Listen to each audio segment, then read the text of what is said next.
बहुत समय पहले की बात है। भीमा नाम का आदमी तबला बजाने में बहुत ही मशहूर था। उसकी तबला बजाने की प्रशंसा दूर दूर तक फैली हुई थी। गांव में जब किसी के घर कोई भी खुशी का कार्यक्रम होता तो सब भीमा को ही तबला बजाने के लिए बुलाते थे। एक दिन की बात है, भीमा जामपुर के गांव में तबला बजाने के लिए गया। वहां के लोगों को उसका तबला बजाना बहुत पसंद आया। अरे भीमा, तुम तो बहुत अच्छा तबला बजाते हो, मन खुश कर दिया। थोड़ा और बजाओ। जी शुक्रिया, अभी बजाता हूँ। वाह भीमा, वाह भाई वाह। सब लोग खुशी से भीमा को पैसे देते हैं। भीमा खुश होते हुए सभी गांव वालों से पैसे ले लेता है और बहुत खुश होता है। आज तो तबला बजाकर बहुत ही अच्छी कमाई हो गई। घर जाकर ये सारे पैसे राधा को दूंगा, वो बहुत ही खुश होगी। घर पहुंचकर राधा, ये लो आज की कमाई। इतने सारे पैसे, अब तो हम जल्दी ही अमीर बन जाएंगे। हाँ हाँ जरूर। सबसे पहले तुम मेरे लिए सोने के कंगन बनवाना। मेरा सोने के कंगन पहनने का बहुत मन है। अच्छा बाबा, जो तुम्हारा मन हो वो बनवा लेना। और अगली सुबह भीमा फिर पास के गांव में तबला बजाने के लिए जाता है। वो गांव जाकर तबला बजाता है। सभी लोग उसके तबले की तारीफ करते हैं और उसे अच्छे खासे पैसे देते हैं। तभी गांव का मुखिया भीमा को बुलाता है। भीमा, कल मेरे घर मेरी इकलौती बेटी नीता की शादी है और तुम्हें उसकी शादी में तबला बजाना है। जी मालिक, जरूर बजाऊंगा। देखो भीमा, कल मेरी बेटी नीता की शादी है और तबला बजाने में कोई भी गलती नहीं होनी चाहिए। मेरी बेटी की शादी में दूर दूर से सभी रिश्तेदार आएंगे, समझे? मालिक, कोई भी गलती नहीं होगी। और भीमा अपने घर की ओर चल पड़ता है। रास्ते में उसे पेशाब लगता है तो वो एक पेड़ के नीचे खड़े होकर पेशाब करने लगता है। जिस पेड़ के नीचे भीमा पेशाब कर रहा होता है, उस पेड़ पर एक चुड़ैल बैठी थी।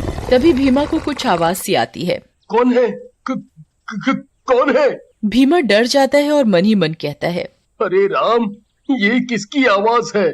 और वो जल्दी जल्दी अपना तबला उठाने लगता है। तभी उसके सामने एक चुड़ैल आ जाती है।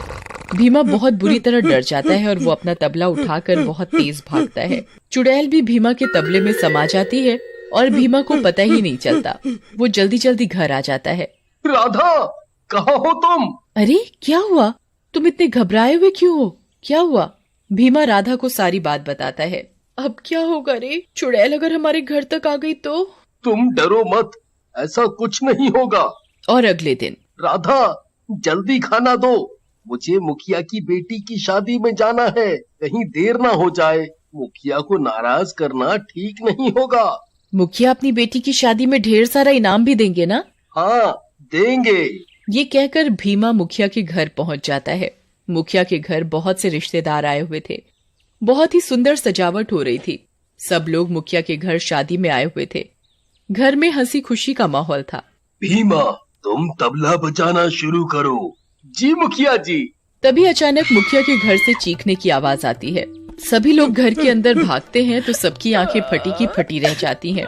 मुखिया की बेटी अपने दोनों कानों पर हाथ रखे हुए थी और जोर जोर से रो रही थी। भीमा के तबले की आवाज मुखिया की बेटी के कानों में बहुत जोरों की लग रही थी। वो जोर जोर से चिल्ला रही थी, बंद करो, बंद करो। तभी मुझे कुछ सुनाई नहीं दे रहा और उसे एक चुड़ैल दिखाई देती है। चुड़ैल को देखकर मुखिया की बेटी की चीख निकल जाती है। चुड़ैल उसके दोनों कान बहरे कर देती है। हाय मेरी बेटी, तुझे ये क्या हुआ? मेरी बेटी, बेटी। मुखिया अपनी बेटी की ऐसी हालत देखकर बहुत दुखी होता है और मुखिया जोर जोर से रोने लगता है। मुखिया के घर खुशी का माहौल मातम में बदल जाता है। और अगले दिन, भीमा भाई, घर पर हो क्या? अरे सत्तू, कैसे आना हुआ? और तुम कैसे हो? बढ़िया हूँ। कल मेरे बेटे का जन्मदिन है और तुम्हें उसके जन्मदिन में तबला बजाना है।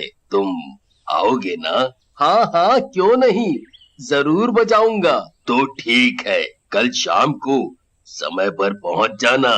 ठीक है। अगली शाम भीमा तैयार होकर सत्तू के घर जाने की तैयारी करता है और वो अपना तबला उठाने लगता है। उसे तबले में से कुछ डरावनी आवाजें आने लगती हैं। भीमा आवाज सुनकर डर जाता है। तभी तबले में से चुड़ैल निकलती है और तबला अपने आप बजने लगता है। भीमा बहुत बुरी तरह डर जाता है। तभी चुड़ैल गायब हो जाती है। भीमा की समझ में कुछ नहीं आ रहा था कि ये उसके साथ क्या हो रहा है और वो सत्तू के घर तबला बजाने जाता है। भीमा, तुम आ गए। सत्तू के घर बहुत ही खुशी का माहौल था। आज उसके बेटे बिट्टू का जन्मदिन है। घर में सभी लोग बहुत खुश हैं। भीमा, तुम तबला बजाना शुरू करो। जैसे ही भीमा तबला बजाना शुरू करता है, चुड़ैल, चुड़ैल, चुड़ैल। बिट्टू जोर जोर से चिल्लाने लगता है। चुड़ैल बिट्टू के दोनों कानों में जोर जोर से तबले की आवाज तेज कर देती है कि उसके दोनों कानों से सुनाई देना बंद हो जाता है। बिट्टू बहरा हो जाता है। भीमा के तबले में चुड़ैल बैठी थी जो सिर्फ बिट्टू को ही दिख रही थी। कहाँ है चुड़ैल? बिट्टू बेटा, बिट्टू बेटा, कोई चुड़ैल नहीं है, कोई चुड़ैल नहीं है बेटा। पिताजी, मुझे कुछ सुनाई नहीं दे रहा, मैं बहरा हो गया।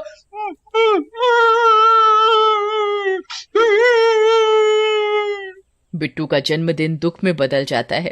हाय मेरा बिट्टू, तुझे क्या हो गया? अभी तो सब कितना ठीक था।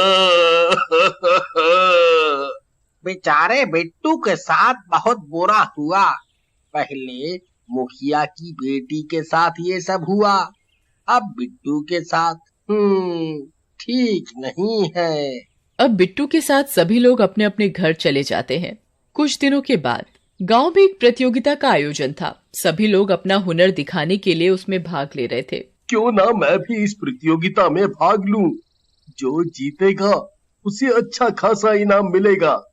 भीमा जैसे ही तबला बजाने लगता है, मंच पर बैठे सरपंच के कानों में भीमा के तबले की आवाज जोर जोर से लगने लगती है।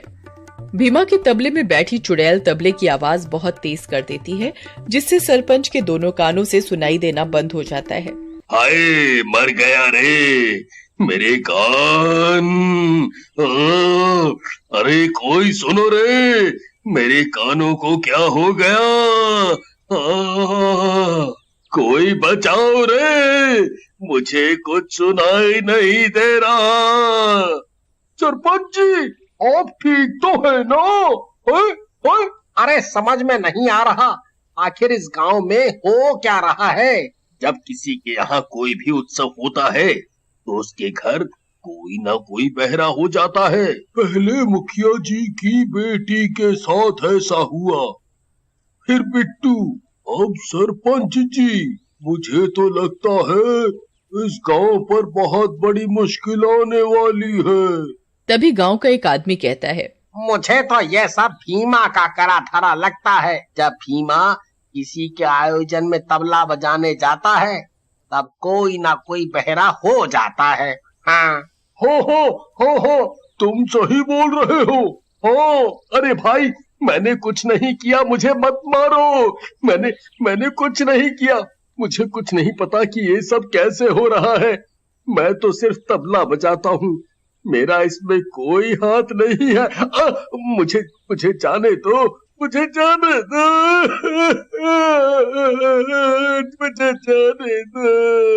भीमा जोर जोर से रोने लगता है और भीमा के हाथ से गांव के लोग तबला छीनने लगते हैं।